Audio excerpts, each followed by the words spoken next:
చేరి వచ్చిన మీ అందరికీ వందనాలు. అందరూ లేచి నిలబడినట్టయితే ఉత్తర ప్రత్యుత్తర వాక్యాలను చదువుకుందాం.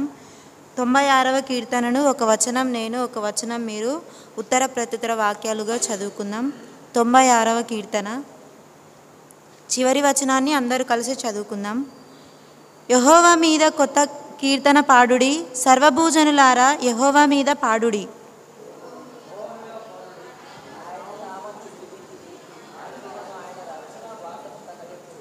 అన్యజనులలో ఆయన మహిమను ప్రచురించుడి, సమస్త జనములలో ఆయన ఆశ్చర్య కార్యములను ప్రచురించుడి.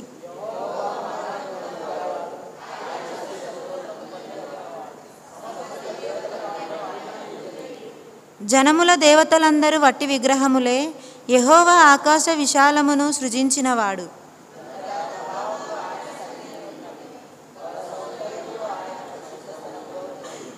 జనముల కుటుంబములారా యెహోవాకు చెల్లించుడి, మహిమా బలములు యెహోవాకు చెల్లించుడి.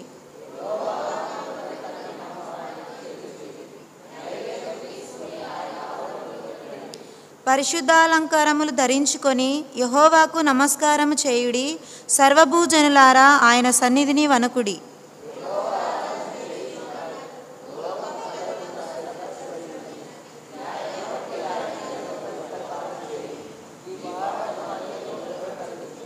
యెహోవా వేంచేయుచున్నాడు, ఆకాశము సంతోషించునుగాక, భూమి ఆనందించునుగాక, సముద్రమును దాని సంపూర్ణతయు ఘోషించునుగాక.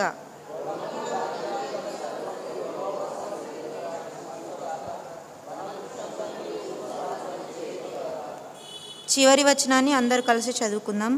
భూజనులకు తీర్పు తీర్చుటకై యెహోవా వేంచేయుచున్నాడు, న్యాయమును బట్టి లోకమునకు, తన విశ్వాస్యతను బట్టి జనములకు ఆయన తీర్పు తీర్చును. ఆమెన్. అందరూ అలాగే నిల్చున్నట్లయితే దేవుడు ఇంతవరకు మన జీవితాల్లో చేసిన మేళ్ళని బట్టి ఆయనకు కృతజ్ఞతాస్తుతులు చెల్లించుకుందాం. దయచేసి ఈ సమయంలో ఎవరు మౌనముగా ఉండక, దేవుడు నిన్ను నన్ను ప్రేమించి తన సన్నిధిలో మరి యొక్క దినాన్ని ఇచ్చిన విధానాన్ని బట్టి మన సమయాన్ని వృధా చేసుకోకుండా ప్రతి ఒక్కరూ మీ నోళ్ళని విప్పి ఆయనకు కృతజ్ఞతాస్తుతులు చెల్లించుకుందాం. మొట్టమొదట దేవుడు గత వారం నుంచి నేటి దినాన్ని మనకు ఇచ్చిన విధానాన్ని బట్టి ఆయనకు థ్యాంక్స్ తెలియజేద్దాం.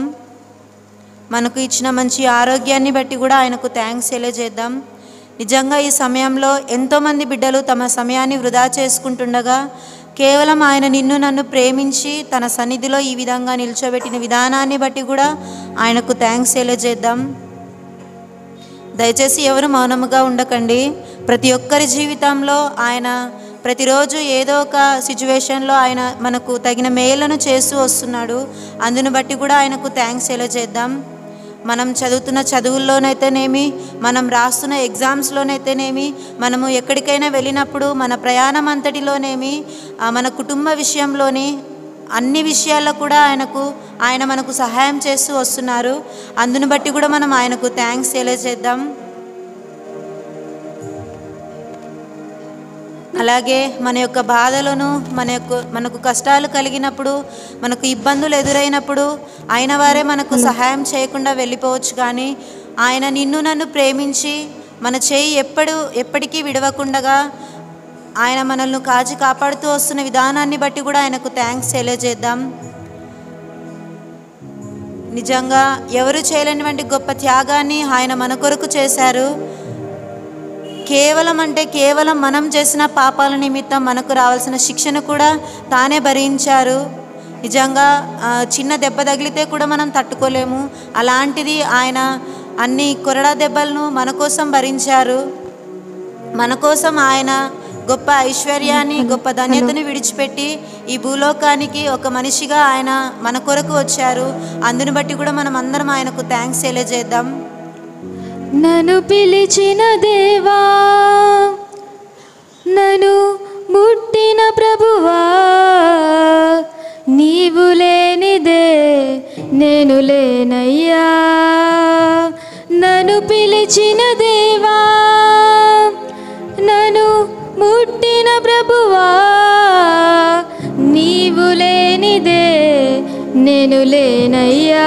నిజమే కదండి, ఆయన లేకపోతే మనం అసలు లేము. నీ కృప ఈ విధంగా మనం ఈ విధంగా తన సన్నిధానంలో నిల్చున్నామంటే నిజంగా ఆయన చూపించిన ప్రేమ ఆయన యొక్క కృప ద్వారానే మనమందరం ఈ విధంగా నిల్చొని ఆయనకు స్తుతులు చెల్లిస్తున్నాము. జీవించునది నీ కృప, ఎదిగించినది నీ కృప, హెచ్చించినది నీ కృప మాత్రమే. నీ కృపయే కావలను, నీ కృపయే చాలును, నీ కృపనే ప్రతి ఒక్కరు మీ నోళ్ళను విప్పి మీ స్వరాలను విప్పి ఆయనకు కృతజ్ఞతాస్తుతులు చెల్లించండి. నీ కృపయే కావలను, నీ కృపయే చాలును, నీ కృప మనమందరం ఆయన సన్నిధిలో అడుగుదాం. ఆయన కృప మనకు కావాలని ప్రతి ఒక్కరు మీ నోళ్ళను విప్పి యేసయ్యా నీ కృప కావాలని మనమందరం ప్రార్థిస్తాం.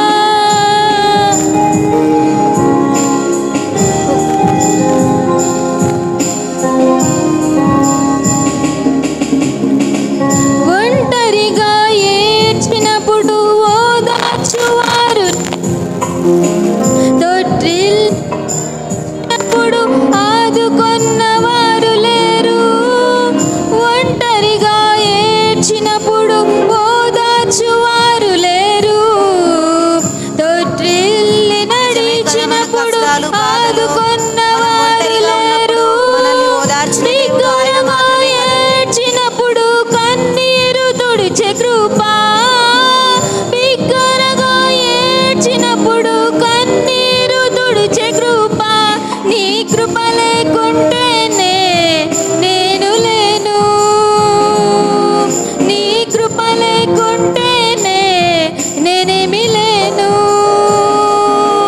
నీ కృపయే కావలను, నీ కృపయే చాలును, నీ కృప లేకుంటేనే నేనేమి లేనయ్యా.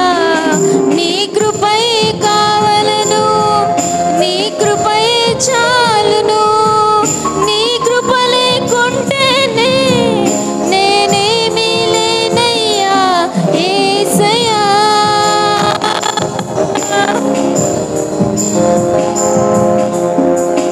నేనని చెప్పుటకు నాకేమీ లేదు, సామర్థ్యం అనుటకు నాకేమీ లేదు.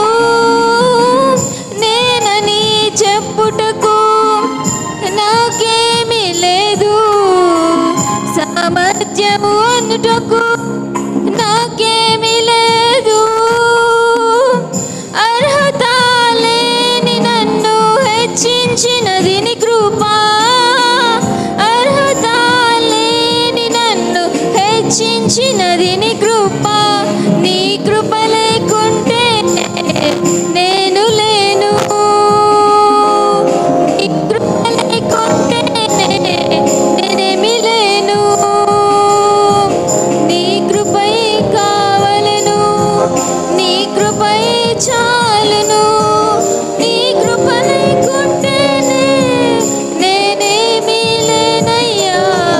నీ కృపయే కావలను, నీ కృపయే చాలును, నీ కృప లేకుంటేనే నేనేమి లేన యేసయ్యా.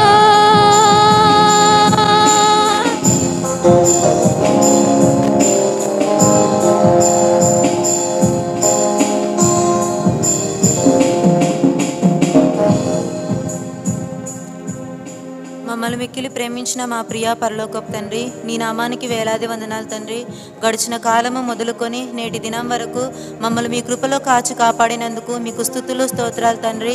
అవును దేవా, ఈ దినాన్ని చూడక ఎంతోమంది మరణించారు తండ్రి, కానీ అటువంటి లెక్కల్లో మమ్మల్ని ఉంచకుండగా మమ్మల్ని సజీవ సాక్షులుగా నీ రెక్కల చాటున భద్రపరిచిన విధానాన్ని బట్టి నీకు స్తుతులు స్తోత్రాలు తండ్రి. అవును దేవా, మరి యొక్క దినాన్ని మీరు మాకు ఇచ్చారు తండ్రి. అవును దేవా, ఈ సమయంలో తండ్రి ఇంకా అనేక మంది యవనస్తులు తండ్రి నీ సన్నిధానానికి రావడానికి తండ్రి మీరు ప్రేరేపణ కలిగించండి నాయన తండ్రి. అవును దేవా, వచ్చినటువంటి ప్రతి బిడ్డను బట్టి కూడా ప్రార్థిస్తున్నాం తండ్రి. సహాయం చేయండి నాయన తండ్రి యేసయ్య. అవును దేవా తండ్రి యేసయ్య, మళ్ళీ బ్రదర్ వాక్యాన్ని పంచుకుంటుండగా తండ్రి మీరు తండ్రి యేసయ్య నీ బిడ్డతో మాట్లాడండి నాయన తండ్రి యేసయ్య. అవును దేవా, మీరు ఏ విషయాలైతే మాతో మాట్లాడాలనుకుంటున్నారో తండ్రి వాటిని బట్టి ప్రార్థిస్తున్నాం తండ్రి. అవును దేవా, ఆ వాక్యాన్ని మా హృదయంలో ఉంచుకొని ఆ వాక్య ప్రకారం మేము నడుచుకోవడానికి తండ్రి మీరు సహాయాన్ని నీ నీ కృపను చూపండి నాయన తండ్రి. ముందున్న ప్రోగ్రాం అంతటిలో తండ్రి ఎలాంటి సాతాను శోధనలు తండ్రి పనిచేయకుండా మీకు మహిమకరంగా జరిగిస్తారని నమ్ముచు ఈ కొద్ది ప్రార్థనను నజరుడైన యేసుక్రీస్తు నామమున ప్రార్థించి అడిగి వేడుకొని పొందిన మా గొప్ప తండ్రి, ఆమెన్. దయచేసి అందరు కూర్చోండి. అలాగే ఈరోజు మనకు వాక్యాన్ని పంచుకోవడానికి మన మధ్యలో ప్రకాష్ అన్న ఉన్నారు. అన్న ముందుకు రావాలని కోరుచున్నాము. అలాగే ప్రోగ్రామ్ని లీడ్ చేయడానికి మన మధ్యలో బ్రదర్ ఉన్నారు. బ్రదర్కి ఒక సమయాన్ని అప్పగిస్తున్నాం.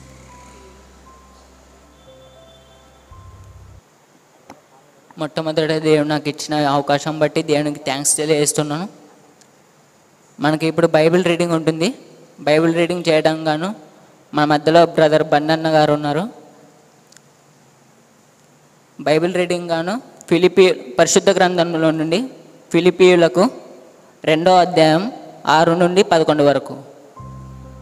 దేవుడు నాకు ఇచ్చినటువంటి అవకాశాన్ని బట్టి దేవునికి థ్యాంక్స్ తెలియజేస్తున్నాను. మన మధ్య ఉన్నటువంటి గ్రంథాన్ని తీసి ఫిలిప్పీలకు రాసినటువంటి పత్రిక 2వ అధ్యాయము 6వ వచనం నుంచి 11వ వచనం వరకు ఉందా. ఆయన దేవుని స్వరూపము కలిగిన వాడయుండి దేవునితో సమానంగా ఉండుట విడిచిపెట్టకూడని భాగ్యమని ఎంచుకొనలేదు, కానీ మనుష్యుల పోలికగా పుట్టి దాసుని స్వరూపమును ధరించుకొని తన్ను తానే రిక్తునిగా చేసుకొనెను. మరియు ఆయన ఆకాశమందు మనుష్యుడిగా కనబడి మరణము పొందునంతగా, అనగా శిలువ మరణము పొందునంతగా విధేయత చూపినవాడై తన్ను తాను తగ్గించుకొనెను. అందుచేతను పరలోకమందున్న వారిలో కానీ, భూమి మీద ఉన్నవారిలో కానీ, భూమి క్రింద ఉన్నవారిలో కానీ ప్రతివాని మోకాలును యేసునామమున వంగునట్లును ప్రతివాని నాలుకయు తండ్రి అయిన దేవుని మహిమార్థమై యేసుక్రీస్తు ప్రభువని ఒప్పుకొనున్నట్లును దేవుడు ఆయనను అధికముగా హెచ్చించి ప్రతి నామమునకు పైనామమును ఆయనకు అనుగ్రహించెను. దేవుడు తన హృదయంలో ఉంచిన చేరి వచ్చినటువంటి మీకు అందరికి కూడా నా యొక్క వందనాలు. అట్లాగనే దేవుడు నాకు ఇచ్చినటువంటి యొక్క అవకాశాన్ని బట్టి నేను దేవుని స్తుతిస్తుంటున్నాను. తర్వాత నన్ను ప్రేమించి మరొకసారి యూత్ కమిటీ వారు నాకు ఇచ్చినటువంటి యొక్క అవకాశాన్ని బట్టి వారికి కూడా నా యొక్క కృతజ్ఞతలు. ఈ సమయంలో మనము యాక్చువల్ పీపీటీ ప్రజెంటేషన్ అని అనుకున్నాము. వి మే జస్ట్ ట్రై, లేకపోతే కానీ మనం బోర్డు అయినా యూజ్ చేసి చూసుకుందాం. ఈరోజు మీకు ఒక ప్యాసేజ్ చదివించాం. ఏంటి ఆ ప్యాసేజు? ఫిలిప్పీలకు రాసిన పత్రిక 2వ అధ్యాయము 6 నుంచి 11 వచనాలు. ఓకే, ఇక ప్యాసేజ్లో ఉన్నటువంటి మెయిన్ కంటెంట్ దేని గురించి ఉంది అని అంటే యేసుక్రీస్తు వారి జీవిత విధానం, the personality of Jesus Christ. ఇంకొక మాటలో చెప్పాలి అని అంటే మన యొక్క క్రైస్తవ్యం అంతా కూడా దేని మీద ఆధారపడి ఉంది అని అంటే యేసుక్రీస్తు మీద, ఆయన యొక్క వ్యక్తిత్వం మీద, ఆయన యొక్క జీవితం మీద మనము అందరం కూడా ఆధారపడి జీవిస్తున్నాం. యేసుక్రీస్తు ప్రభు వారి యొక్క జీవిత విధానమే సువార్త, ఆయన రావడమే ఒక సువార్త.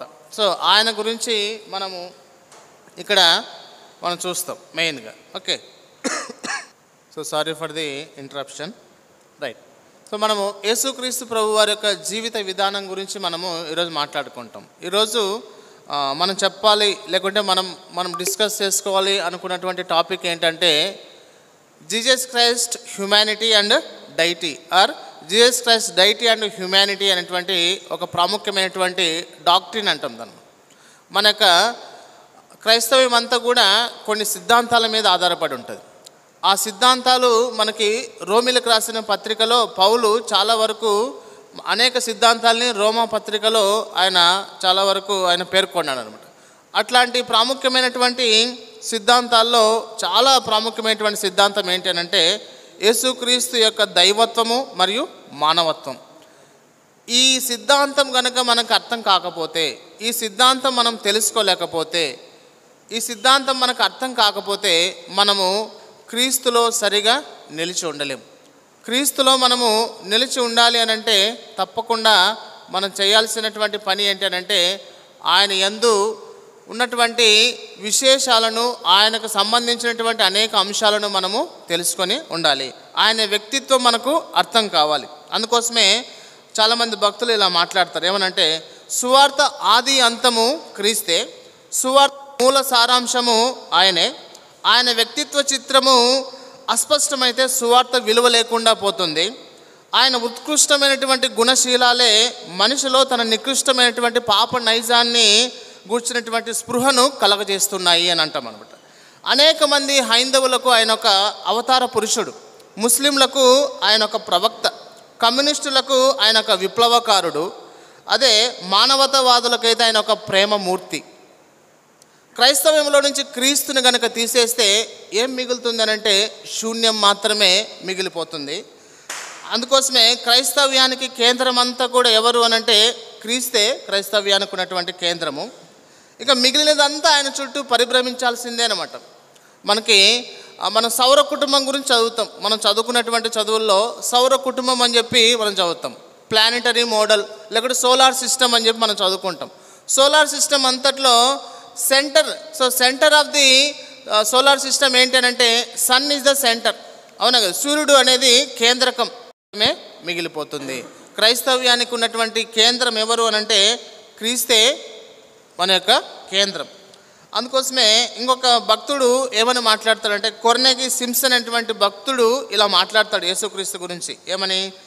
ఆయన ది గ్రేట్ కాదు, అంతకు మించినవాడు, మన విశ్లేషణకు అందనివాడు. మనము ఇంగ్లీషులో ఆర్టికల్స్ అంటే మన గ్రామర్ చదువుకునేటప్పుడు ఆర్టికల్స్ గురించి నేర్చుకుంటాం.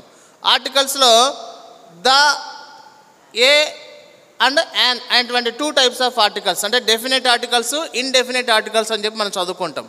డెఫినెట్ ఆర్టికల్స్లో మనం మెయిన్గా ద అనేటువంటి వర్డ్ని మనము ఉపయోగిస్తాం. The sun, the earth, the moon అని చెప్పి మనం మాట్లాడతాం. అంటే ఈ విశ్వం అంతట్లో ఒకే ఒక్కటి ఉంటే ఆ ఒక్కదాని గురించి మనం మాట్లాడుతూ ఉంటే, ఆ ఒక్క యూనిక్ థింగ్ గురించి మనం మాట్లాడుతూ ఉంటే ద అనేటువంటి ఆర్టికల్ మనం ఉపయోగిస్తాం. అదే యేసుక్రీస్తు ప్రభువుని మనము వర్ణించడానికి ద అనేటువంటి ఆర్టికల్, ది అనేటువంటి ఆర్టికల్ మనము ఉపయోగిస్తే సరిపోదు. ఎందుకనంటే ఆయన దానికి మించినటువంటి వాడు. సకల శాస్త్రాలు ఆయన దగ్గర నుంచి వచ్చినవే కాబట్టి ఆయన ఆ శాస్త్రాలకు అతీతమైనటువంటి వాడు కాబట్టి ఆయనకు ది అనేటువంటి ఆర్టికల్ సరిపోదు అని చెప్పి అంటాడు. ఆ తర్వాత మానవ స్వభావాల సంహారాన్ని ఆయన భంగపరుస్తూ ఉన్నాడు. ఇంకా అంతేగాక ఆయన మన విమర్శల్ని వాటంతటవే ఓడిపోయేలా చేస్తున్నటువంటి గొప్ప మహనీయుడు ఆయన. ఆయన మన ఆత్మలో భయాన్ని, ఆశ్చర్యాన్ని కలగజేస్తున్నటువంటి గొప్ప త్యాగమూర్తి ఆయన. ఇంకొక ఆయన ఏమంటాడంటే చార్లెస్ లాంబ్ అనేటువంటి ఒక మానవతావాది ఇలా మాట్లాడతాడు. ఏమనంటే ఒకవేళ షేక్స్పియర్ కనుక ఈ గదిలోకి వస్తే, షేక్స్పియర్ అంటే మీకు అందరికీ తెలుసు అనుకుంటాను. షేక్స్పియరు మనకి ఇంగ్లీష్లో తెలుగులో వేమన, ఆ తర్వాత భాస్కరుడు ఇలాంటి వాళ్ళు సుభాషితాలు రాస్తారు. అట్లాగా ఇంగ్లీష్లో పోయమ్స్ని చాలా చక్కగా రాసినటువంటి వ్యక్తి ఎవరు అనంటే షేక్స్పియర్ అనేటువంటి ఆయన. ఈ షేక్స్పియర్ కనుక ఈ గదిలోకి వస్తే మనమంతా షేక్స్పియర్ ఈ యొక్క గదిలోకి వచ్చినట్లయితే మనమందరం కూడా లేచి ఆయనకు మనము నమస్కారం చేయాలి, లేకపోతే ఆ వ్యక్తిని మనం కలుసుకోవాలి. ఒకవేళ యేసుక్రీస్తు ప్రభువారే ఈ గదిలోకి వస్తే నేనేం చేస్తాను అనంటే ఆయన యొక్క వస్త్రాల అంచుల్ని పట్టుకొని నేను ముద్దు పెట్టుకుంటూ ఆయనకు నేను లోబడిపోతాను అని చెప్పి చార్లెస్ లాంబ్ అనేటువంటి ఒక గొప్ప భక్తుడు ఇలా మాట్లాడుతాడనమాట. సో మనం ఈ యొక్క విషయాలన్నీ కూడా చూసిన తర్వాత ఇంతవరకు నేను చెప్పిందంతా కూడా మనం చదువుకున్నటువంటి వాక్య భాగంలోకి ఇంకా వెళ్ళలేదు. సో జస్ట్ ఇంట్రడక్షన్ మాత్రమే మనం చూసాం. అందుకోసమే యేసుక్రీస్తు ప్రభువు గురించి మీకేం తెలుసు, లేకుంటే యేసుక్రీస్తు ప్రభు గురించి మీకు ఏం అర్థమైంది, వచ్చి ఒక గంట సేపు మీరు మాట్లాడండి అని అంటే ఎంతమంది మనం మాట్లాడగలం? అవునా కదా? ఎందుకనంటే మన కేంద్రమే ఆయన, మన యొక్క సెంటరే ఆయన. కాబట్టి ఆయన గురించి మనం తెలుసుకోలేకపోతే, ఆయన మనకు అర్థం కాకపోతే, మనం ఆయన్ని అర్థం చేసుకోలేకపోతే మనము క్రిస్టియానిటీలో లేకపోతే క్రైస్తవంలో లేకపోతే క్రీస్తు మార్గంలో మనము కొనసాగలేము.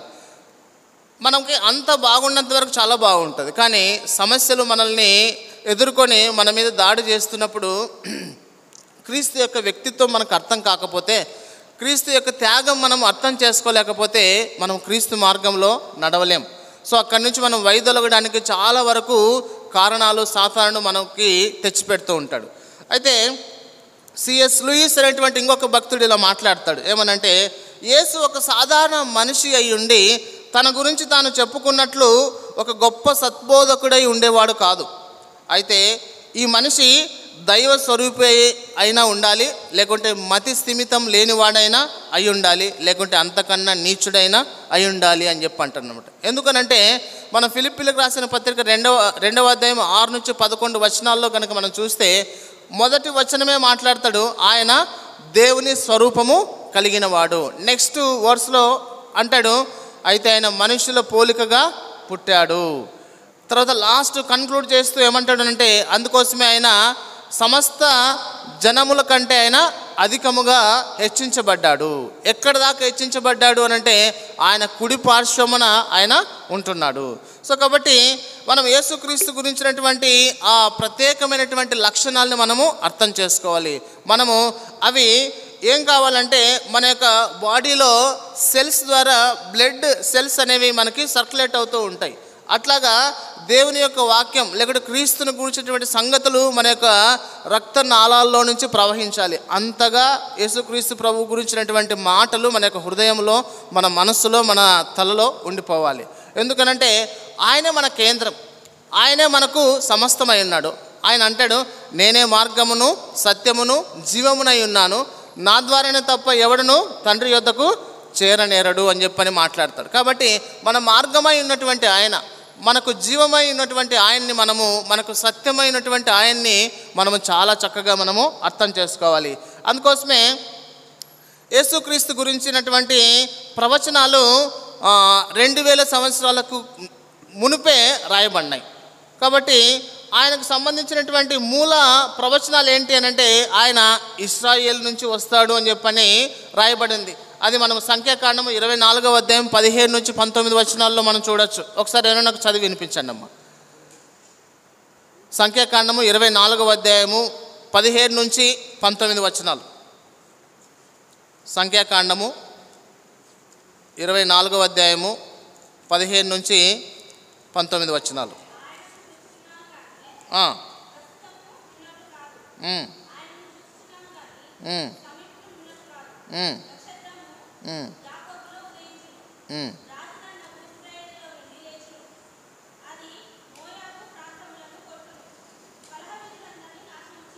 ఓకే అమ్మా, థ్యాంక్ యూ.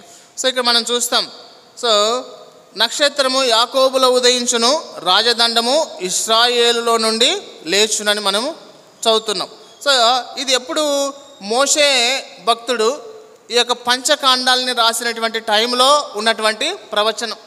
కాబట్టి 2000 సంవత్సరాలకు మునిపే యేసుక్రీస్తు గురించినటువంటి ప్రవచనం అనేది రాయబడింది. ఆయన ఏ జనములో పుడతాడు, ఆయన ఎక్కడి నుంచి వస్తాడు అనేటువంటి సంగతులు మనం ఇక్కడ చూస్తున్నాం.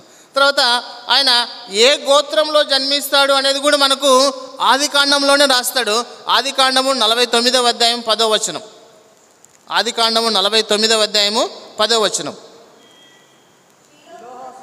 షిలోహు వచ్చు వరకు యూదా యొద్ద నుండి దండము తొలగదు, అతని కాళ్ళ మధ్య నుండి రాజదండము తొలగదు, ప్రజలు అతనికి విధేయులయ్యుందురు. సో కాబట్టి యూదా యొద్ద నుండి దండము తొలగదు. కాబట్టి యూదా గోత్రములో ఆయన జన్మిస్తాడు. క్రీస్తు దావీదు కుటుంబములో యూదా గోత్రంలో జన్మిస్తాడని చెప్పని ఆదికాండంలోనే ప్రవచనాన్ని మనం చూస్తాం. తర్వాత క్రీస్తు బెత్లెహేములో జన్మిస్తాడు అని చెప్పని మీకా భక్తుడు 5వ అధ్యాయం 2వ వచనంలో మాట్లాడతాడు. మీకా 5వ అధ్యాయము 2వ వచనం.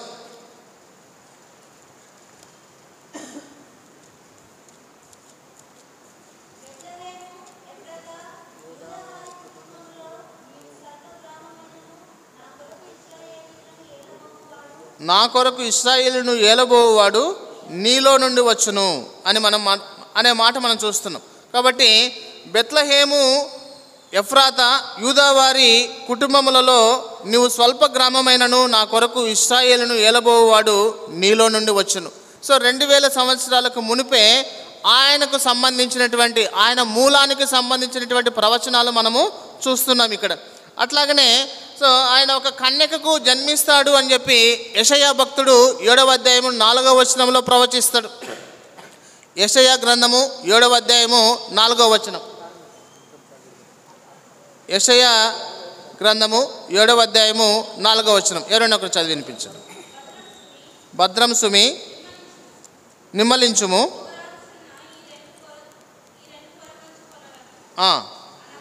ఓకే.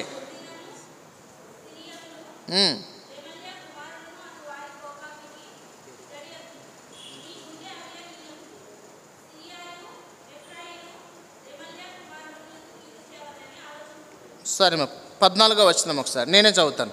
కాబట్టి ప్రభువు తానే యొక్క సూచన మీకు చూపును, ఆలకించుడి. కన్యక గర్భవతి అయి కుమారుని కని అతనికి ఇమ్మానుయేలను పేరు పెట్టును. సో ఈ వచనాన్ని మనం చాలా వరకు ఇంకొక 1 మంత్లో ఈ వచనాన్ని మనం రిపీటెడ్గా వింటూ ఉంటాం, రిపీటెడ్గా చదువుతూ వస్తాం. ఎందుకు? క్రిస్మస్ సీజన్లోకి మనము ఎంటర్ అవుతాం ఇంకొక 1 మంత్లో మనం ఆల్మోస్ట్గా. కాబట్టి అయితే ఆ క్రిస్మస్ సీజన్లోకి మనం ఎంటర్ అవ్వడానికంటే ముందు ఆయనను గురించినటువంటి ఆయన మూలానికి సంబంధించినటువంటి విషయాలు మనం తెలుసుకోవాలి.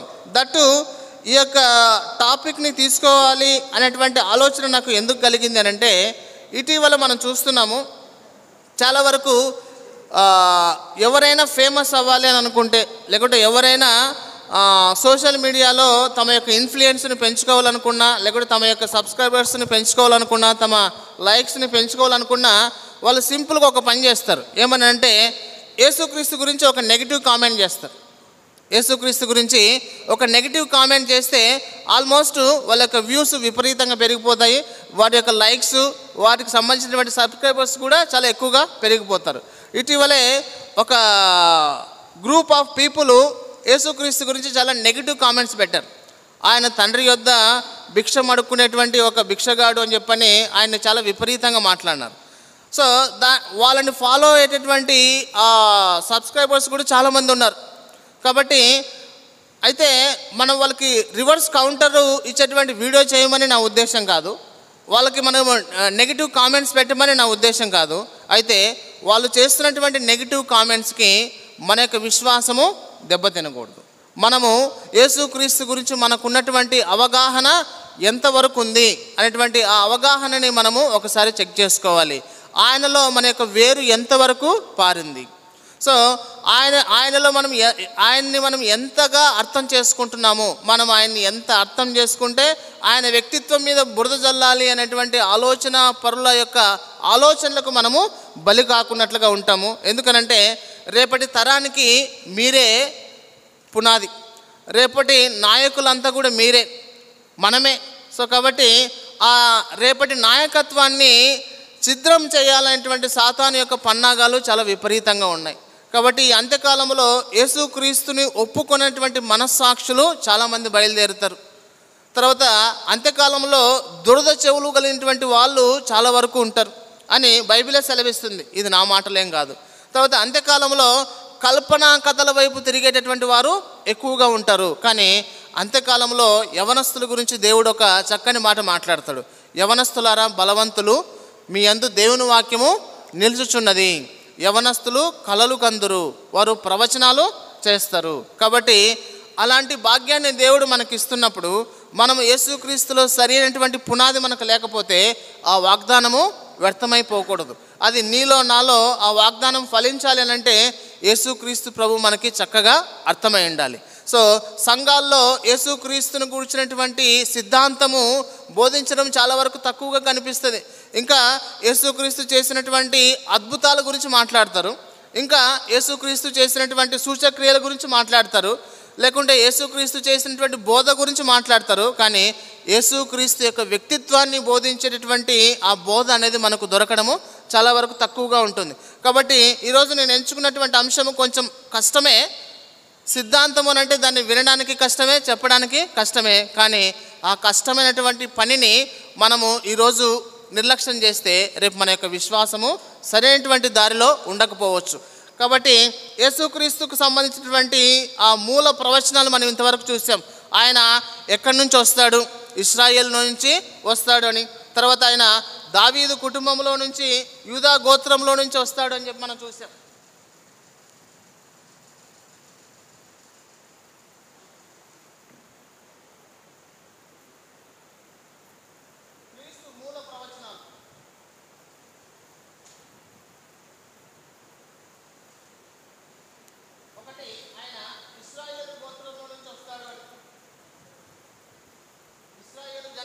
ఆయన వస్తాడు. మీకు కనిపిస్తుందమ్మా?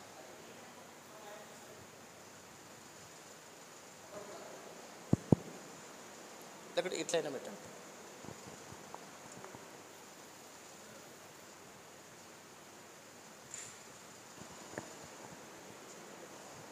ఏమన్నా సపోర్ట్ పెట్టండి. ఆయన ఇశ్రాయేల్లో నుంచి వస్తాడు అని, ఆ తర్వాత ఆయన యూదా గోత్రములో జన్మిస్తాడు అని,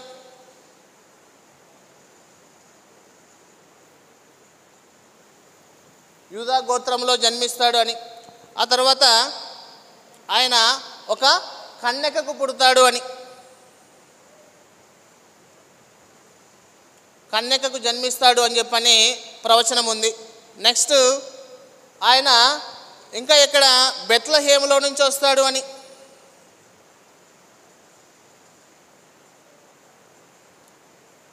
బెత్లెహేములో నుంచి ఆయన వస్తాడని చెప్పి మనము చూస్తున్నాం.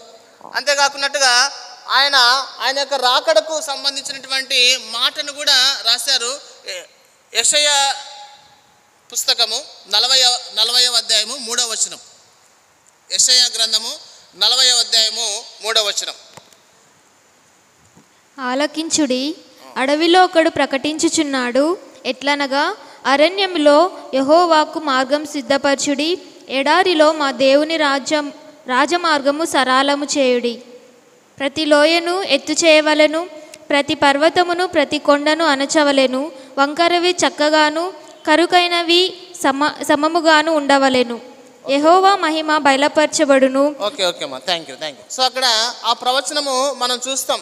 సో మత్తయి రాసినటువంటి సువార్త 3వ అధ్యాయం 3వ వచనములో అక్కడ అరణ్యములో కేక వేయుచున్నటువంటి ఒక శబ్దము అనేటువంటి మాట, అది ఎవరు అనంటే బాప్తిసమిచ్చు యోహాను ఆ మాట మాట్లాడతాడు.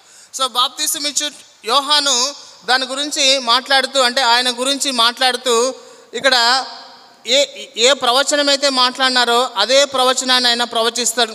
అరణ్యములో యెహోవాకు మార్గము సిద్ధపరచుడి, ఎడారిలో మా దేవుని రాజమార్గము సరాలము చేయుడు అని చెప్పి చాలా ప్రవచనాలు ఆయన ప్రవచించడం మనం చూస్తాం. సో ఇంతవరకు మనము చూసినటువంటి టాపిక్లో క్రీస్తు మూల ప్రవచనాలు, అంటే ఆయన ఇశ్రాయేలు గోత్రంలో నుంచి, ఆయన ఇశ్రాయేలు జనంలో నుంచి వస్తాడు అని, ఆయన యూదా గోత్రంలో నుంచి వస్తాడు అని, తర్వాత ఆయనకు ఒక కన్యకకు జన్మిస్తాడు అని, తర్వాత ఆయన బెత్లెహేములో నుంచి వస్తాడు. ఆయన రాకడకు సంబంధించి ముందే ప్రవచనాలను కూడా ప్రవచించారు. నెక్స్ట్ ఆయన యొక్క జీవితానికి సంబంధించినటువంటి ప్రవచనాలు మనం చూద్దాం. ఒకసారి హోషేయ గ్రంథము 11వ అధ్యాయము 1వ వచనం. హోషేయ గ్రంథము 11వ అధ్యాయము 1వ వచనం.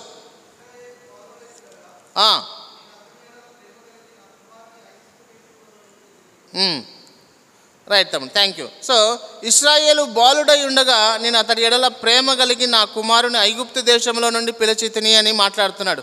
అంటే యేసుక్రీస్తు ప్రభువు యొక్క బాల్యం ఎక్కడి నుంచి ప్రారంభం అవుతుంది అని అంటే ఐగుప్తులో నుంచి ప్రారంభం అవుతుంది అని చెప్పి హోషేయ భక్తుడు ముందే ప్రవచించాడు.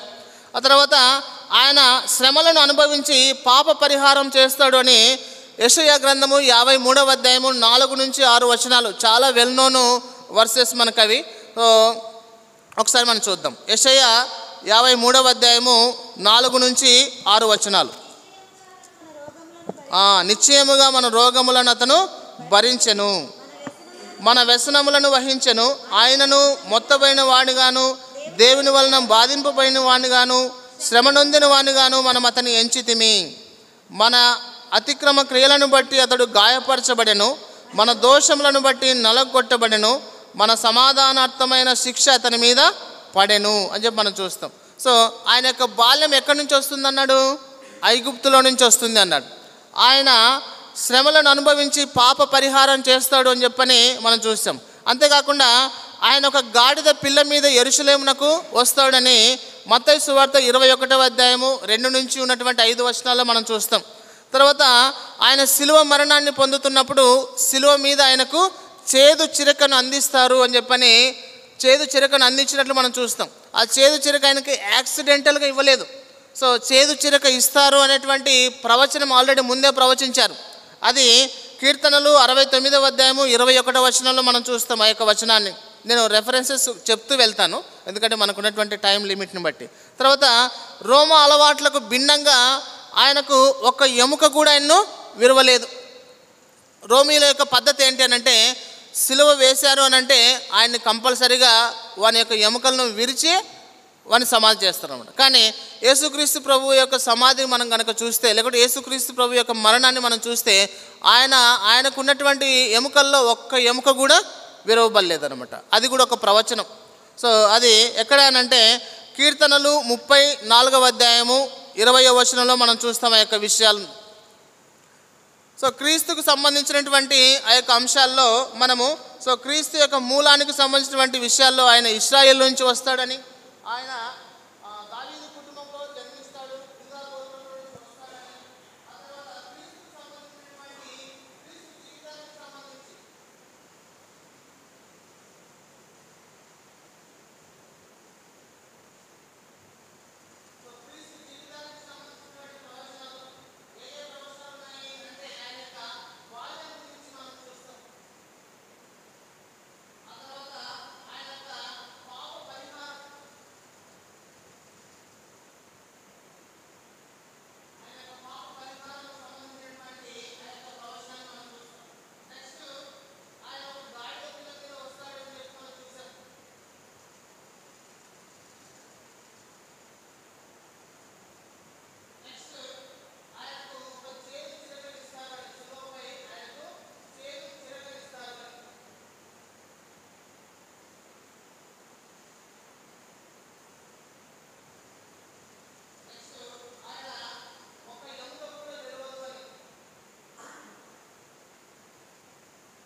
ఇవన్నీ కూడా ఆయనకు ఏదో ఒక కాకతాళీయంగా ఆయనకు సంభవించినాయని చెప్పి మనం అనుకుంటాం. కాదు, ఇవన్నీ కూడా ప్రవచనపరమైనవి అన్నమాట. ఇవన్నీ కూడా ప్రవచనాలు. ఆయన యొక్క జీవితానికి, ఆయన జీవితంలో జరిగిన ప్రతి సన్నివేశం కూడా ఒక ప్రవచనానికి ముడిపడి ఉంటుంది. మనము ఆయన్ని ఒక ప్రవచన పురుషుడిగా కూడా మనము గుర్తించాలి ఆయన్ని. నెక్స్ట్ ఇంకా కొన్ని ఉన్నాయి, కానీ మనకున్నటువంటి టైంని బట్టి నేను ముందుకెళ్తాను. నెక్స్ట్ క్రీస్తు యొక్క దైవత్వం గురించి మనం చూద్దాం. క్రీస్తు యొక్క దైవత్వము మనము కొలస్సీలకు రాసిన పత్రిక 2వ అధ్యాయము 9వ వచనాన్ని ఒకసారి చదువుకుందాం. కొలస్సీలకు రాసిన పత్రిక 2వ అధ్యాయము 9వ వచనం. ఎవరైనా కొంచెం స్పీడ్గా. ఏలయనగా దేవత్వం యొక్క సర్వ పరిపూర్ణత శరీరముగా క్రీస్తునందు నివసించుచున్నది. ఒకసారి ఈ వచనాన్ని మీరందరూ కూడా నాతో పాటు రిపీట్ చేయండి.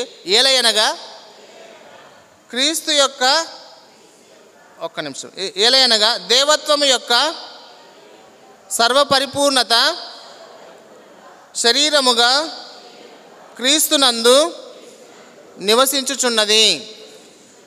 ఎవరైనా సరే మన దగ్గరకు వచ్చి యేసుక్రీస్తు ప్రభు దేవుడు కాదు, ఆయన ఒక మానవుడే, ఆయన ఒక ప్రవక్త మాత్రమే అని చెప్పి మన దగ్గరకు వచ్చి మాట్లాడితే, అలాంటి వాళ్ళకి ఈ యొక్క వచనాన్ని మనము గట్టిగా చెప్పి వినిపించాలి. ఏ వచనం అంటే కొలస్సీలకు రాసిన పత్రిక 2వ అధ్యాయం 9వ వచనం.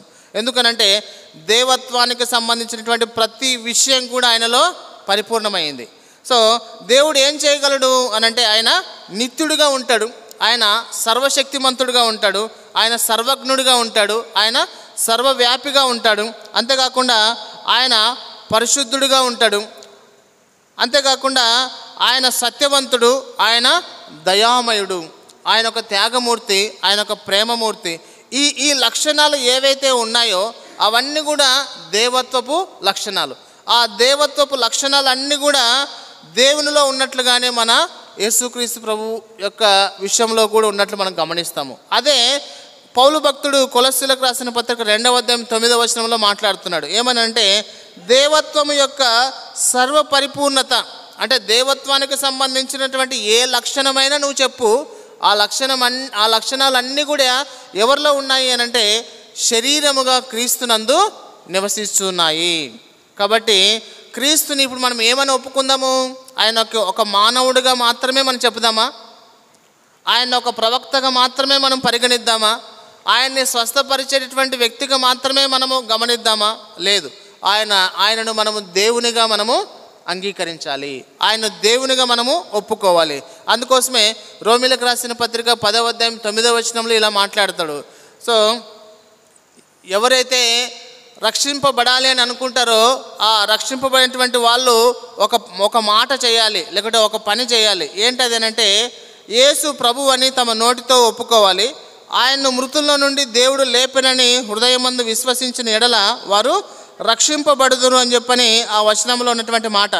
ఏలయనగా నీతి కలుగునట్లు మనుష్యుడు హృదయములో విశ్వసించును, రక్షణ కలుగునట్లు నోటితో ఒప్పుకొనును. దానికన్నా ముందు వచనము, సో యేసు ప్రభు అని నీ నోటితో ఒప్పుకొని దేవుడు మృతుల్లో నుండి ఆయనను లేపెనని నీ హృదయమందు విశ్వసించిన ఎడల నీవు రక్షింపబడుదువు. మన రక్షణ కూడా ఎవరి వల్ల కలిగింది అని అంటే యేసుక్రీస్తు వలనే కలిగింది. మన యొక్క రక్షణకు ఆధారము ఆయనే. మనం ఎలా రక్షించబడినాము అని అంటే యేసు ప్రభు అని మనము ఒప్పుకున్నాం. అంతేకాకుండా హృదయమందు మనము ఆయన్ని విశ్వసించాం. ఇంకా ఇక్కడ యేసుక్రీస్తుని దేవునిగా అంగీకరించని వారు, లేకుంటే యేసుక్రీస్తుని ప్రభువుగా ఒప్పుకునే వారు ఎవరైనా ఉన్నట్లయితే ఈరోజు దేవుడు నీకు ఇస్తున్నటువంటి అవకాశము మరలా నీకు అవకాశం రాకపోవచ్చు. ఎందుకనంటే ఎప్పుడు మన యొక్క జీవితాలు సమస్యపోతాయో మనకు తెలియదు. మొన్న రీసెంట్గా మనం ఒక ఇన్సిడెంట్ చూసాం. కర్నూల్లో ఆ యొక్క బైపాస్ దగ్గర హొలిందకొండ అనేటువంటి ఆ యొక్క ప్రాంతంలో ఒక ప్రైవేట్ బస్సు దాదాపు 40 మెంబర్స్ ఆ యొక్క బస్సులో ఉంటే 20 మెంబర్స్ దాంట్లో సజీవ దహనమయ్యారు. సో కాబట్టి మన యొక్క జీవితము ఎప్పుడు మనకు ఆఖరి నిమిషంలో మనకు బాగా చెప్తుందో మనకు తెలియదు. అందుకోసమే యేసుక్రీస్తు ప్రభువుని నేడు అనేటువంటి ఈ యొక్క దినం ఉండగానే, ఈ యొక్క సమయం ఉండగానే మనం ఆయన్ని ప్రభువుగా అంగీకరించాలి. ఎందుకనంటే ఆయన్ని ప్రభువుగా అంగీకరించకపోతే ఆయనకేం నష్టం జరగదు, ఆయనకేమీ వెలితి కలగదు. మనమే నష్టపోయేది, మనమే తర్వాత బాధపడేది, మనమే ఆ నరకములో ఉండి పండ్లు కొరుకుతూ మాకెందుకు ఈ బాధ అని చెప్పి ప్రశ్నించేది కూడా మనమే తర్వాత. కాబట్టి దాన్ని తప్పించుకోవాలి అని అంటే ఈరోజు మన యొక్క ప్రభువుని మన నోటితో ఒప్పుకోవాలి, మన హృదయం మందు మనము విశ్వసించాలి. అలా ఎవరైతే చేస్తారో వాళ్ళు మాత్రమే రక్షించబడతారు. రైట్, నెక్స్ట్ మనం ముందుకెళ్దాము. సో యేసుక్రీస్తు ప్రభు కన్యకకు జన్మించడం అంటే ఆయన అంటే దేవుడు మానవులతో నివసించడానికి వచ్చాడు అనేటువంటి మాటకు ఉన్నటువంటి అర్థం. అది మనం ఆల్రెడీ చూసాం. ఎక్కడ యెషయా గ్రంథము 7వ అధ్యాయము 14వ వచనంలో ఆయన ఒక కన్యకకు జన్మిస్తాడు అని, ఆయనకు ఇమ్మానుయేల్ అనేటువంటి పేరు పెడతారు అని చెప్పి మనం చూసాం. తర్వాత యేసుక్రీస్తు పాపాలని క్షమిస్తాడు. ఎందుకంటే దేవత్వం యొక్క సర్వ పరిపూర్ణత ఎవరి యందు నివసిస్తుంది? శరీరముగా క్రీస్తునందు నివసించుచున్నది. అందుకోసమే మనం అందరం కూడా చాలా మనకు వెల్ నోన్ ప్యాసేజ్ ఒకటి ఉంటుంది. ఏమనంటే మార్కు సువార్త 2వ అధ్యాయం 1 నుంచి 11 వచనాల్లో, తీయాల్సిన పని లేదు. అక్కడ ఉన్నటువంటి ఇన్సిడెంట్ చెప్తాను. ఏమనంటే ఒకడు పక్షవాయువు కలిగినటువంటి వాడుగా ఉంటాడు. వాడు 4 చేత మోయించుకొని వస్తాడు. వాడు యేసుక్రీస్తు ప్రభు దగ్గరికి వచ్చి రక్షణ అంటే ఆ యొక్క తన యొక్క స్వస్థతను పొందాలనుకుంటాడు. కానీ ఆ ఇంటి చుట్టూ ఎక్కువ జనాలు గుమిగూడడం వల్ల వాడు రాలేకపోతాడు. కానీ మన యొక్క ఫ్రెండ్స్ ఏం చేస్తారు?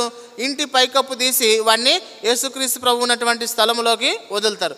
అప్పుడు యేసుక్రీస్తు ప్రభు వాడిని చూసి, కుమారుడా నీ విశ్వాసము గొప్పది, నీ పాపాలు క్షమించబడి ఉన్నవి అని చెప్పని ఒక మాట అన్న వెంటనే అక్కడ ఉన్నటువంటి శాస్త్రులు పరిసయ్యులు వాళ్ళందరూ కూడా ఇతడు ఎట్లాగా పాప క్షమాపణ చేస్తున్నాడు అని చెప్పని మాట్లాడతారు. ఆయన దానికి నెక్స్ట్ రివర్స్ కౌంటర్ ఇస్తూ, ఎందుకనంటే నేను దేవుణ్ణి కాబట్టి ఆ పాపాలు క్షమించేటువంటి అధికారం నాకు ఉంది కాబట్టి నేను ఆ మాట చెప్పానని చెప్పని, భూమి మీద మనుష్య కుమారునికి పాపములు క్షమించడానికి అధికారం ఇవ్వబడి ఉన్నది అనేటువంటి మాట ఆయన మాట్లాడతాడు. కాబట్టి ఆయన పాపాలను క్షమిస్తున్నాడు, లేకపోతే పాపాలను క్షమించాడు కాబట్టి ఆయన అది దేవుని యొక్క లక్షణం మాత్రమే. ఎందుకనంటే పాప క్షమాపణ కలగాలి అని అంటే అంత ఈజీగా జరిగేటువంటి పని కాదు.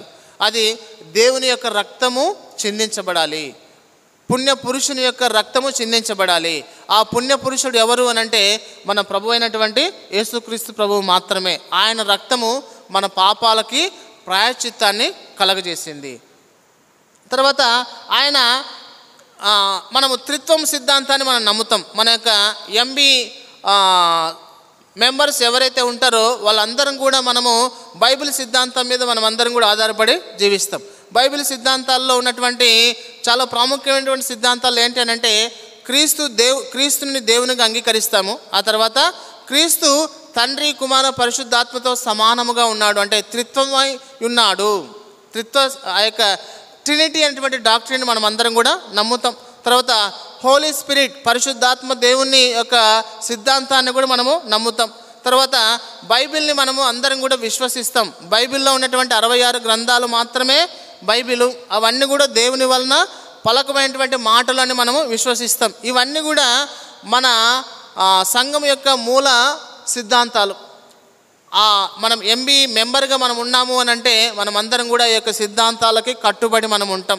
మన పేరెంట్స్ కూడా ఈ యొక్క సిద్ధాంతాలకి కట్టుబడి ఉంటాం. కాబట్టి ఈ యొక్క విషయాలన్నీ కూడా మనము అంటే ఆయన తండ్రితోనూ పరిశుద్ధాత్మతోనూ సమానుడుగా ఉన్నాడు. సో ఇటీవల కొంతమంది కామెంట్స్ ఇలా చేశారు. సో ఫస్ట్ తండ్రి, ఆ తర్వాత ఈయన, ఆ తర్వాత ఈయన అని చెప్పి మాట్లాడుతూ వస్తున్నారు. కాదు. సో ముగ్గురు కూడా సమానమే. ముగ్గురికి సమానమైనటువంటి ఆ యొక్క వ్యక్తిత్వాలు ఉన్నాయి. కాబట్టి వాళ్ళ వ్యక్తిత్వాల పరంగా వేరైనా వాళ్ళ ముగ్గురు కూడా ఒకటే. మనము సైన్స్లో చదువుతాం ఏమని అంటే నీటి యొక్క రూపాలు. నీటిని రసాయన సాంకేతికంగా మనము ఎలా ఉపయోగిస్తాము? H2O అని చెప్పి మనం చూపిస్తాం.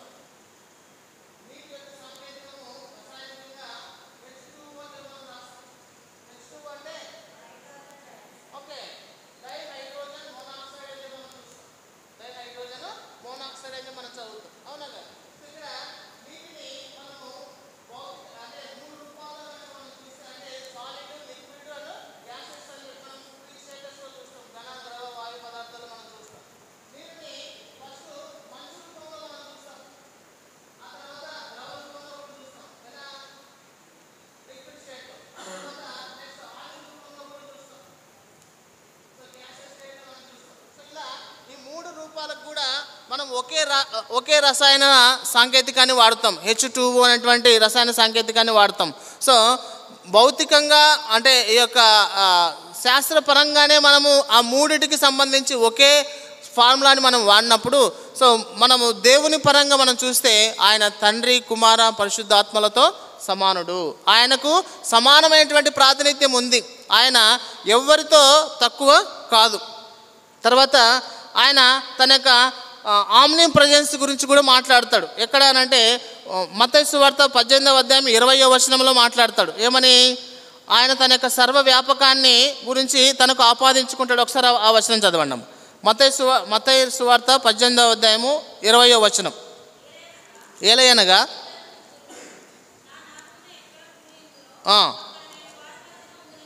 రైట్ మనకి ఈ వచనాన్ని మనం ప్రార్థనలో కూడా ఎక్కువగా మనము ఎత్తిపడుతూ ఉంటాం. ఏలయనగా 2-3 నా నామమున ఎక్కడ కూడి ఉందో అక్కడ నేను ఉందును అని చెప్పి మనము చూస్తాం. సో కాబట్టి మనం ఎక్కడైనా ఇద్దరు కలిసి మనం ప్రార్థన చేస్తున్నట్లయితే ఆ ప్రార్థన యొక్క స్థలంలో ఎవరు ఉంటారు అని అంటే ఆయన ఉంటాడు. ఆయన సన్నిధి ఉంటుంది. ఆయన తోడు మనతో ఉంటుంది. సో కాబట్టి మనము యేసుక్రీస్తు ప్రభువుని ఆయన ఎక్కడైనా ఉండగలడు. ఆయనకున్నటువంటి ఇంకొక లక్షణం ఏంటంటే Jesus claimed his omni presence. ఆయన తన యొక్క సర్వవ్యాపకాన్ని సర్వ స్థలముల్లో ఆయన ఉండగలడు అనేటువంటి ఆ యొక్క విషయాన్ని కూడా ఆయన పేర్కొన్నాడు. నెక్స్ట్ ఆయనకు ప్రకృతి శక్తుల మీద కూడా అధికారం ఉంది. ఎక్కడెక్కడ ఉన్నాయో ఒకసారి చెప్తారా? ఆయనకు ప్రకృతి మీద ఎక్కడెక్కడ అధికారము ఆయన కలిగి ఉన్నాడు అనేది. సముద్రం మీద ఆయన నడుచుకుంటూ వచ్చాడు. ఇంకా చెట్టు పైన ఆయనకు అధికారం, అంజూరపు చెట్టు గురించి ఆయన ఆ ఉపమానాలు మనం చూస్తాం. ఇంకా సృష్టిని కదా, ఒకసారి శిష్యులు సముద్రంలో అర్ధరాత్రి నడుచుకుంటూ వాళ్ళు ఇక పడవలో వెళ్తున్నప్పుడు ఆయన సముద్రం మీద నడుచుకుంటూ వస్తూ ఉన్నప్పుడు ఆ శిష్యులు గాలి ఆ యొక్క అలల చేత కొట్టబడుతున్నప్పుడు ఆయన గాలిని గద్దిస్తాడు, అలల్ని కూడా గద్దిస్తే అవి అణిగిపోతాయి. సో అట్లా యేసుక్రీస్తు ప్రభు వారికి ఏంటి అంటే ప్రకృతి యొక్క శక్తుల మీద కూడా ఆయనకు అధికారం ఉంది. ఒకవేళ నీకు నాకు ప్రకృతి లోబడుతుందా? ఇప్పుడు మనకి తుఫాన్ ఉంది, ఈ తుఫాన్ అంటే ఆగుతుందా? ఆగదు మనకి, అవునా కదా? సో కానీ గవర్నమెంట్ ఆగన్నా కూడా గవర్నమెంట్కైనా మాట ఉంటుందా? లేదు, అవునా కదా? గవర్నమెంట్ తన మాట వినలేక 3 రోజులు సెలవులు ఇచ్చింది, అవునా కదా? మన సైడ్ లేదనుకో, అదర్ డిస్ట్రిక్ట్స్లో ఇచ్చినాం. సో కాబట్టి యేసుక్రీస్తు ప్రభువుకి అంటే ప్రకృతి కూడా ఎవరికి లోబడుతుంది అని అంటే దేవునికి మాత్రమే లోబడుతుంది. సో దేవుడుగా ఉన్నటువంటి యేసుక్రీస్తు ప్రభువుకి మాత్రమే ప్రకృతి లోబడింది. ఆ తర్వాత దేవునికి మాత్రమే చెందే ఆరాధనను ఆయన అంగీకరించాడు. ఎక్కడ అనంటే ఒకసారి మనం చదువుదాము. యోహాను సువార్త 9వ అధ్యాయము 38వ వచనం. యోహాను సువార్త 9వ అధ్యాయము 38వ వచనం.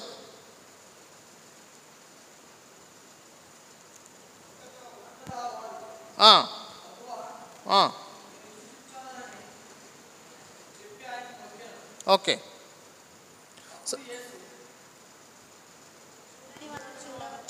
చదువుతాము. చూడని వారు చూడవలెను, చూచువారు గ్రుడ్డివారు కావలెను అను తీర్పు నిమిత్తము నేను ఈ లోకమునకు వచ్చితినని చెప్పాను. ఓకే అమ్మా, థ్యాంక్ యూ. సో ఇక్కడ ఉన్నటువంటి ఇన్సిడెంట్ అంతా కూడా ఒక మాటలో మనం కనుక చూస్తే, వాడు పుట్టి గుడ్డివాడు. యాక్చువల్గా వాడు పుట్టి గుడ్డివాడు అయితే వాడి పేరెంట్స్ కూడా వాడిని వదిలేసి ఉంటారు. అయితే వాడు ఇంకా ఎప్పుడు కూడా ఎక్స్పెక్ట్ చేసిండాడు నాకు మళ్ళా చూపు వస్తుందని.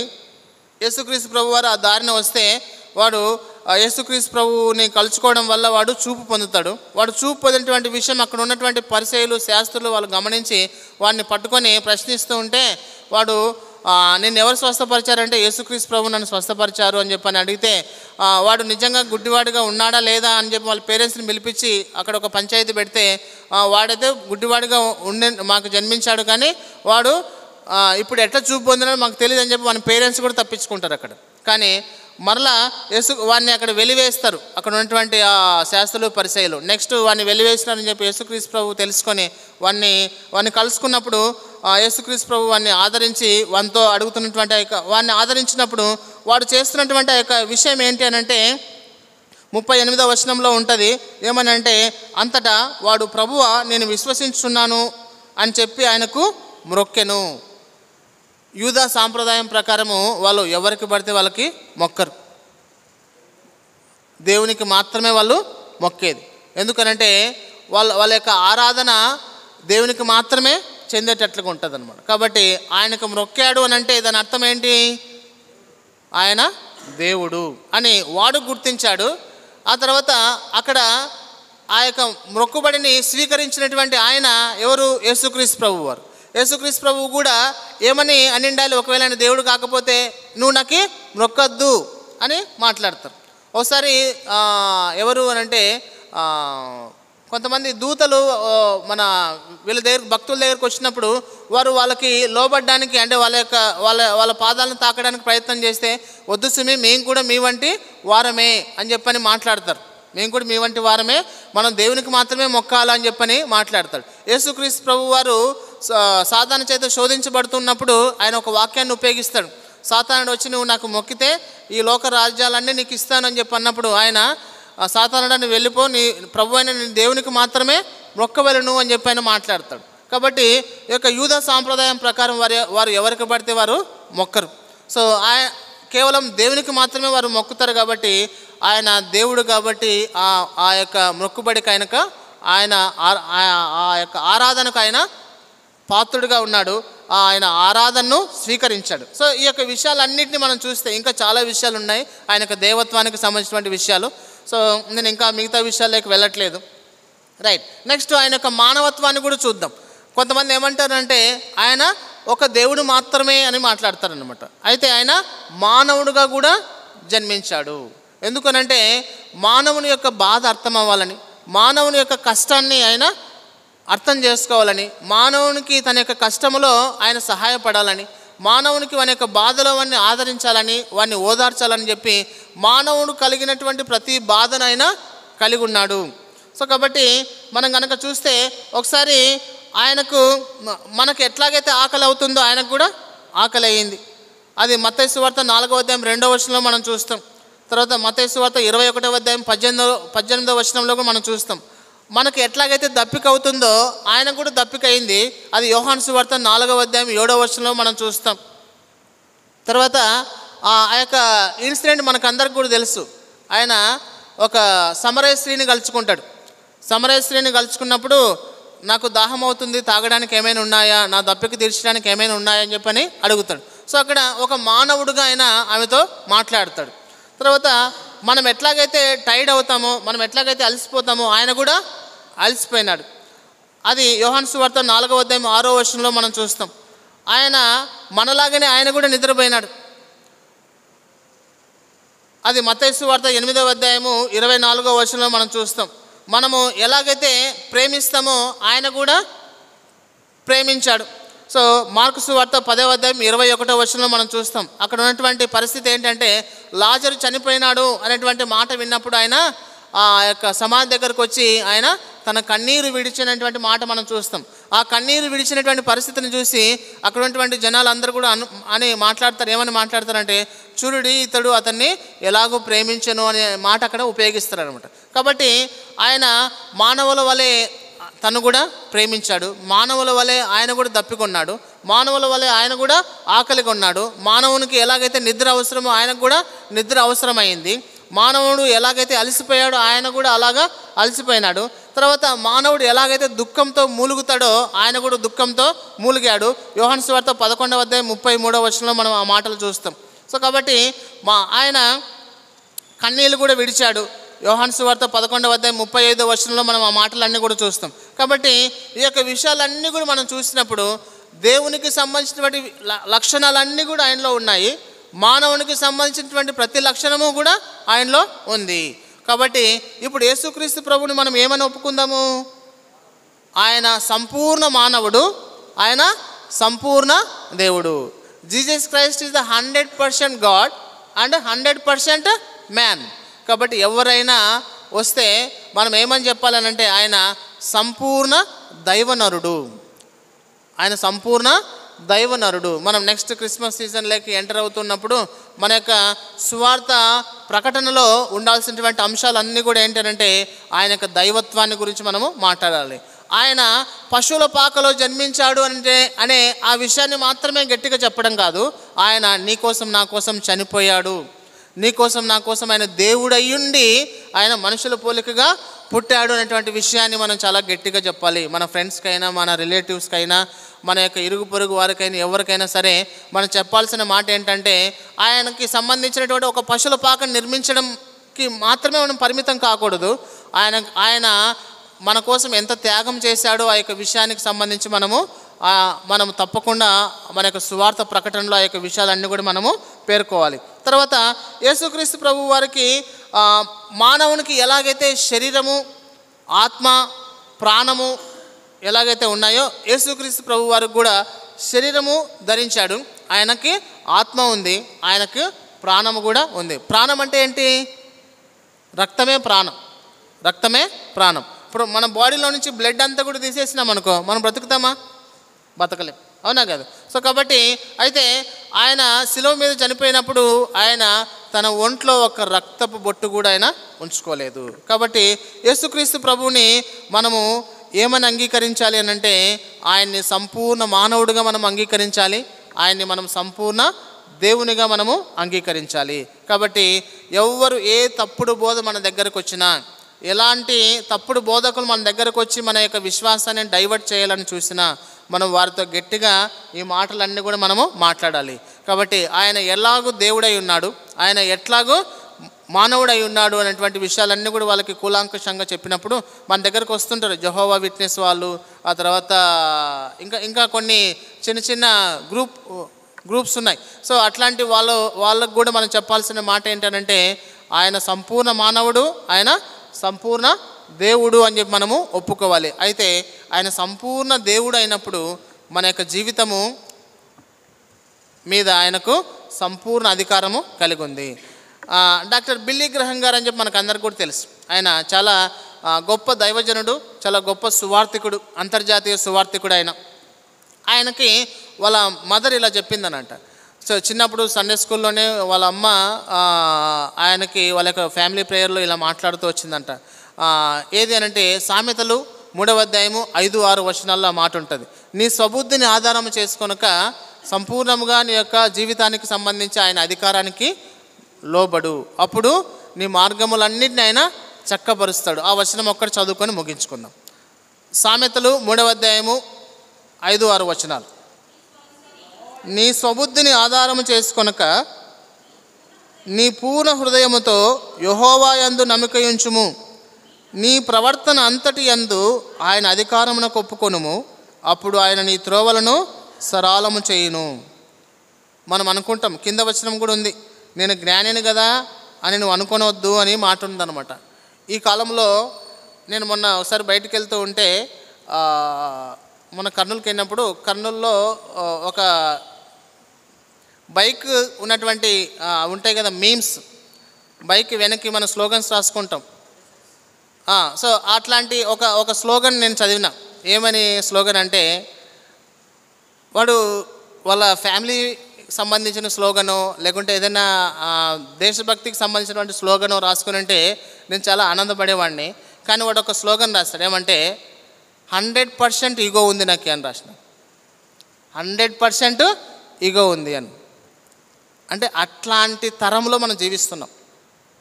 కన్నులు నెత్తికి వచ్చినటువంటి తరంలో మనం ఉన్నాం. అది నా మాట కాదు, దేవుని యొక్క వాక్యంలో ఉన్నటువంటి మాటనే. కాబట్టి అట్లాంటి ప్రజలకు మనము యేసుక్రీస్తుని ప్రకటించాలి. వారు అంటే ఆల్మోస్ట్ వాళ్ళ యొక్క ఏజ్ ఎంత ఉంటుందంటే 20 to 30 మధ్యలో, అంటే 25 మధ్యలోనే ఉంటుంది వాళ్ళ యొక్క ఏజ్ కూడా. ఆ ఏజ్ ఆఫ్ పీపుల్ ఉన్నటువంటి మైండ్ సెట్ ఏంటంటే 100% ఈగోతో ఉన్నారు. వాళ్ళే కాదు, ఆల్మోస్ట్ ఇప్పుడు టీనేజ్లోకి 7th, 8th, 9th స్టాండర్డ్ చదువుతున్నటువంటి స్టూడెంట్స్ కూడా ఇట్లాంటి మెంటాలిటీ కలిగి ఉన్నారు. కాబట్టి అట్లాంటి వాళ్ళకి మనము తప్పకుండా యేసుక్రీస్తు ప్రభువుని మనము పరిచయం చేయాలి. ఆయన యొక్క తగ్గింపును, ఆయన యొక్క త్యాగాన్ని మనం వారందరికీ మనం ప్రకటన చేయాలి. ఎందుకనంటే మన యొక్క జీవితం మీద ఆయనకు అధికారం ఉంది, మన ప్రవర్తన మీద ఆయనకు అధికారం ఉంది. మన యొక్క జీవితం అంతటికి సంబంధించి ఆయన అధికారానికి గనక మనం లోబడితే మనకేం నష్టం జరగదు. మనకి జరిగేదంతా కూడా ఏంటి అని అంటే మన త్రోవలని ఆయన సరళం చేస్తాడు. ఇర్రెస్పెక్టివ్ ఆఫ్ బ్యాక్గ్రౌండ్, మన యొక్క ఫ్యామిలీ బ్యాక్గ్రౌండ్ ఎలాంటి ఫ్యామిలీ బ్యాక్గ్రౌండ్ అయినా సరే దేవుని యొక్క చేతికి మనల్ని మనం అప్పగించుకున్నప్పుడు ఆయన మన త్రోవల్ని సరళం చేస్తాడు. నీ తరములో ఆయన నిన్ను ఒక గొప్ప మార్పు చెందినటువంటి వ్యక్తిగా దేవుడు నిన్ను వాడుకుంటాడు. అలాంటి కృప దేవుడు మన అందరికీ కూడా దయచేయాలని మనం ప్రార్థన చేసుకుందాం. ఒక చిన్న మాట ప్రార్థన చేసుకొని నేను ముగిస్తాను. ప్రేంగల తండ్రి, మా ప్రభువా, మరొకసారి దేవా నీ యొక్క దైవత్వము మరియు నీ యొక్క మానవత్వానికి సంబంధించినటువంటి విషయాలు మేము మాట్లాడుకున్నాం ప్రభువా. అయితే ఈ యొక్క మా విశ్వాసము దేవా మరింకింత ఎక్కువగా బలపడడానికి సహాయం చేయమని ప్రార్థన చేస్తూ, విన్నటువంటి హృదయాలన్నింటిలో కూడా సాతానుడు వాక్యం ఎత్తుకొని పోకుండా కాపాడమని ప్రార్థన చేస్తూ, అయ్యా మా యొక్క ప్రవర్తన మీద, మా జీవితం మీద మీకు సంపూర్ణ అధికారాన్ని మేము ఇవ్వడానికి కూడా సహాయం చేయమని ప్రార్థన చేసుకుంటూ, మా ప్రభువును రక్షకుడైన క్రీస్తు యేసు పరిశుద్ధ నామమున స్తుతించి ప్రార్థించి పొందుచున్నాం మా తండ్రి, ఆమేన్. Thank you. ఇంతవరకు చాలా చక్కటి డాక్టరీన్స్ అందించిన బ్రదర్ ప్రకాష్ గారికి ఎంబీ పొటెన్షియల్ యూత్ తరపున ప్రత్యేకమైన ధన్యవాదాలు తెలియజేస్తున్నాను. మనకి ఇప్పుడు ఆఫరింగ్స్ ఉంటాయి. ఆఫరింగ్స్ బ్రదర్స్లో నుండి ఒకరు, సిస్టర్స్లో నుండి ఒకరు తీయవలసిందిగా కోరుచున్నాం. ఆఫరింగ్ సాంగ్ పాడడానికి మన మధ్యలో బ్రదర్ అరుణ్ గారు ఉన్నారు.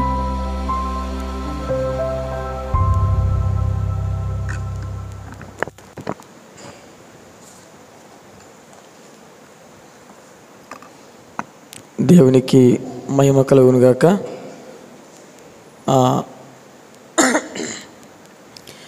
నిజంగా మనము అనేకమైన దుర్బోధలందు మనం వింటున్నాము. కానీ సత్యవాక్యాన్ని మనకు ఈరోజు చక్కటి వాక్యాన్ని కూడా మనకు తెలియజేసినటువంటి బ్రదర్ ఎం ప్రకాష్ అన్న గారికి యేసయ్య ప్రభువు నామమున థ్యాంక్స్ తెలియజేస్తున్నామన్న. అదేవిధంగా ఈరోజు అధ్యక్షత వహించిన బ్రదర్ ఫ్రాన్సిస్ గారికి కూడా యేసు ప్రభువు నామమున థ్యాంక్స్ తెలియజేస్తున్నాము. అలాగే కొన్ని అనౌన్స్మెంట్స్ ఉన్నాయి, గమనించండి. మనకు ప్రతి మంగళవారం యవన సహవాసము సాయంత్రం 7:30 నుండి 9 గంటల వరకు యవన సహవాస కూడిక జరుగును. అదేవిధంగా ఎన్టీఆర్ కాలనీ యందు పెనియలు సంఘంలో ప్రతి గురువారం కూడా యవన సహవాస కూడిక జరుగును. అదేవిధంగా ప్రతి శుక్రవారం కూడా శాంతినగర్ చర్చిలో యవన సహవాస కూడిక జరుగును. వీటి యొక్క టైమింగ్స్ వచ్చేసి సాయంత్రం 7 గంటల నుండి 8 గంటల వరకు యవన సహవాస కూడిక జరుగును. అదేవిధంగా మన యొక్క యూత్ ఫెలోషిప్ కోసం కూడా మీ యొక్క వ్యక్తిగత ప్రార్థనలో ప్రార్థించండి. అలాగే యూత్ కమిటీ కొరకు కూడా ప్రార్థించండి. అలాగే మన ముందున్న ప్రోగ్రామ్స్ కొన్ని ఉన్నాయి. నవంబర్ 1వ తారీఖు కూడా ఒక ప్రోగ్రాం ఉంది. అదే ఆ యొక్క ప్రోగ్రాం కూడా ప్రార్థించండి. అలాగే 32 anniversary MB potential youth 32 anniversary కూడా మన ముందు ఉంది కనుక దానికోసం కూడా ప్రార్థన చేయవలసిందిగా కోరుచున్నాము. ఇవి యొక్క అనౌన్స్మెంట్స్. దయతో క్షమించండి, కొద్దిగా లేట్ అయింది. మనమందరం లేచి నిలబడదాము. చివరి ప్రార్థనతోటి, పరలోక ప్రార్థనతోటి యవన సహవాసాన్ని ముగించుకుందాము. మన మధ్య ఉన్నటువంటి రవి ప్రకాష్ అన్న గారి ప్రార్థనతో యవన సహవాసాన్ని క్లోజ్ చేసుకుందాం.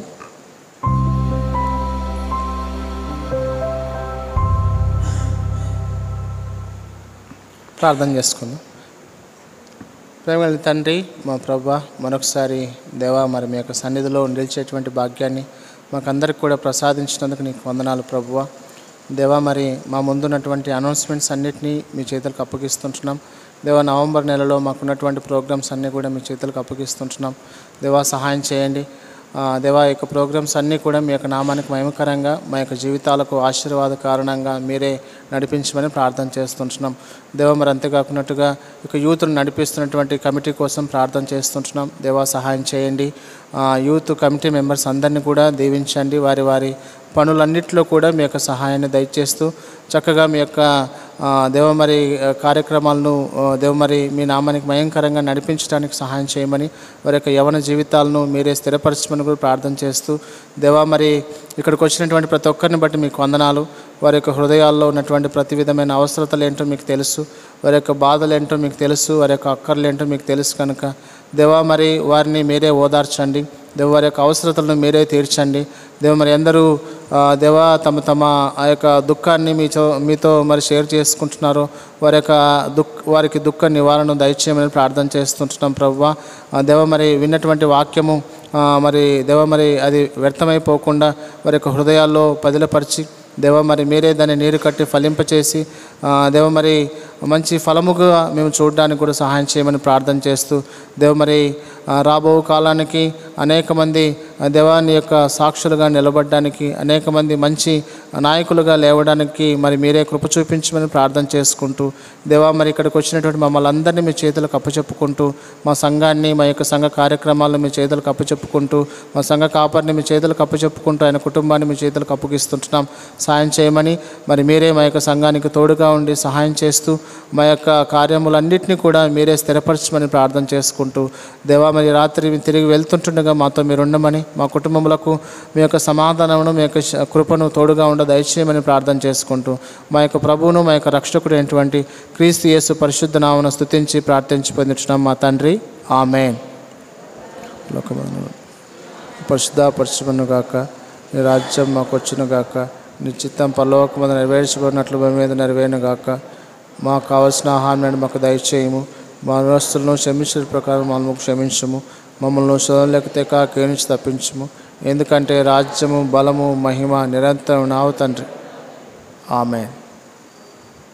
అందరికి వందనాలు. Thank you.